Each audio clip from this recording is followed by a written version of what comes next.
ਪੰਜਾਬੀ ਜਿੱਥੇ ਵੀ ਗਏ ਹਨ, ਮੈਂ ਚਾਹਾਂਗਾ ਕਿ ਉਹ ਉੱਥੋਂ ਦੇ ਰਾਜਨੀਤਿਕ ਅਤੇ ਆਰਥਿਕ ਜੀਵਨ ਵਿੱਚ ਉੱਥੋਂ ਦੇ ਹੋ ਕੇ ਭਾਗ ਲੈਣ।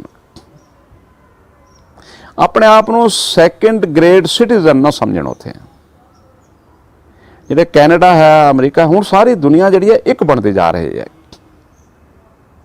ਸਮਝਣ ਦੀ ਲੋੜ ਹੈ, ਸਾਰਾ ਸੰਸਾਰ ਸਾਡਾ ਹੈ। ਕੇਵਲ ਪੰਜਾਬ ਹੀ ਸਾਡਾ ਨਹੀਂ, ਸਾਰਾ ਸੰਸਾਰ ਸਾਡਾ ਹੈ। ਸੋ ਕਈ ਵਾਰੀ ਇਹ ਕਿਹਾ ਜਾਂਦਾ ਕਿ ਯੂਪੀ ਦੇ ਭਈਏ ਆ ਕੇ ਇੱਥੇ ਕਬਜ਼ਾ ਕਰ ਲੈਣਗੇ। ਇਵੇਂ ਨਹੀਂ ਹੋਏਗਾ। ਉਹ ਯੂਪੀ ਦੇ ਭਈਏ ਪੰਜਾਬੀ ਬਣ ਜਾਣਗੇ, ਪੰਜਾਬ ਨੂੰ ਗੇਨ ਹੋਏਗਾ। ਪੰਜਾਬ ਭਈਆ ਨਹੀਂ ਬਣੇਗਾ, ਭਈਏ ਪੰਜਾਬੀ ਬਣਨਗੇ। ਸੋਚਣ ਵਾਲੀ ਗੱਲ ਇਹ ਹੈ, ਜਿੱਥੇ ਵੀ ਗਏ ਹੋਂ ਉੱਥੋਂ ਦਾ ਭਾਗ ਬਣੋ, ਉੱਥੋਂ ਦਾ ਸਿਰਨਾਮਾ ਬਣੋ, ਉੱਥੋਂ ਦਾ ਮਾਣ ਬਣੋ, ਉੱਥੋਂ ਦੀ ਆਰਥਿਕਤਾ ਦੇ ਵਿੱਚ, ਉੱਥੋਂ ਦੀ ਰਾਜਨੀਤੀ ਦੇ ਵਿੱਚ ਉਸਾਰੂ ਜਿਹੜਾ ਹੈ ਉਦਾਹਰਣ ਪੈਦਾ ਕਰੋ। ਆਮ ਤੌਰ 'ਤੇ ਅਸੀਂ ਕਹਿੰਦੇ ਹੈਗਾ ਕਿ ਪੰਜਾਬੀ ਦੁਨੀਆ ਦੇ ਹਰ ਮੁਲਕ ਵਿੱਚ ਮਿਲ ਜਾਂਦਾ ਹੈ, ਪਰੰਤੂ ਪੰਜਾਬੀਆਂ ਨੂੰ ਵੀ ਮੈਂ ਕਹਿਣਾ ਚਾਹਾਂਗਾ ਜਿਹੜੇ ਵਿਦੇਸ਼ਾਂ ਵਿੱਚ ਗਏ ਹਨ ਉਹ ਵੀ ਜਾਣਦੇ ਹੋਣਗੇ, ਮੈਂ ਵੀ ਦੇਖਿਆ ਦੁਨੀਆ ਦੇ ਵਿੱਚ, ਕਿ ਦੁਨੀਆ ਦੇ ਵਿੱਚ ਪੰਜਾਬੀਆਂ ਨਾਲੋਂ ਵਧੇਰੇ ਇੱਜ਼ਤ ਜਿਹੜੀ ਹੈ ਚੀਨੀਆਂ ਦੀ ਹੈ। ਚੀਨੀ ਜਿਹੜੇ ਹਨ ਉਹ ਮਿਹਨਤੀ ਹਨ, ਸਾਊ ਹਨ ਅਤੇ ਉਹਨਾਂ ਦੀ ਜੀਵਨ ਜਾਂਚ ਜਿਹੜੀ ਹੈ ਬੜੀ ਸਲੀਕੇ ਵਾਲੀ ਹੈ।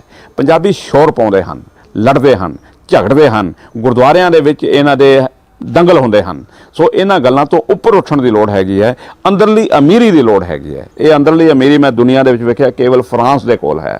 ਫਰਾਂਸ ਬਹੁਤਾ ਵੱਡਾ ਵਿਸ਼ਾਲ ਦੇਸ਼ ਨਹੀਂ ਹੈ, ਫਰਾਂਸ ਜਿਹੜਾ ਬਹੁਤਾ ਅਮੀਰ ਦੇਸ਼ ਵੀ ਨਹੀਂ ਹੈ। ਫਰਾਂਸ ਦੇ ਵਿੱਚ ਤੁਹਾਨੂੰ ਬਹੁਤੀਆਂ ਉੱਚੀਆਂ ਇਮਾਰਤਾਂ ਵੀ ਨਹੀਂ ਮਿਲਣਗੀਆਂ। ਅਮੀਰੀ ਉਹਨਾਂ ਦੇ ਅੰਦਰ ਹੈ, ਉਹ ਅੰਦਰੋਂ ਖੁਸ਼ਹਾਲ ਹਨ। ਪੰਜਾਬੀਆਂ ਨੂੰ ਮੈਂ ਇਹ ਬੇਨਤੀ ਕਰਾਂਗਾ ਕਿ ਅੰਦਰੋਂ ਖੁਸ਼ਹਾਲ ਹੋ। ਅੰਦਰੋਂ ਖੁਸ਼ਹਾਲ ਹੋਣ ਵਾਸਤੇ ਇੱਕ ਖਾਸ ਕਿਸਮ ਦਾ ਦ੍ਰਿਸ਼ਟੀਕੋਣ ਅਪਣਾਉਣ ਦੀ ਲੋੜ ਹੈਗੀ ਹੈ, ਜਿਹੜਾ ਦਿਖਾਵੇ ਤੋਂ ਮੁਕਤ ਹੋਵੇ, ਨਿੰਦਾ ਤੋਂ ਮੁਕਤ ਹੋਵੇ, ਈਰਖਾ ਤੋਂ ਮੁਕਤ ਹੋਵੇ, ਆਪਣੇ ਵਿਸ਼ਵਾਸ, ਆਤਮ ਵਿਸ਼ਵਾਸ ਦੇ ਨਾਲ ਉਹ ਅੱਗੇ ਵਧਣ ਦਾ ਯਤਨ ਕਰਨ। ਇਹ ਮੇਰੀ ਪੰਜਾਬੀਆਂ ਪ੍ਰਤੀ ਬੇਨਤੀ ਹੈ। ਸਾਰਾ ਸੰਸਾਰ ਤੁਹਾਡਾ ਹੈ, ਸਾਰੇ ਸੰਸਾਰ ਦੇ ਮਾਲਕ ਬਣਨ ਦਾ ਯਤਨ ਕਰੋ। ਕੇਵਲ ਪੰਜਾਬ ਹੀ ਨਹੀਂ, ਸਾਰਾ ਸੰਸਾਰ ਹੀ ਸਾਡਾ ਹੈ।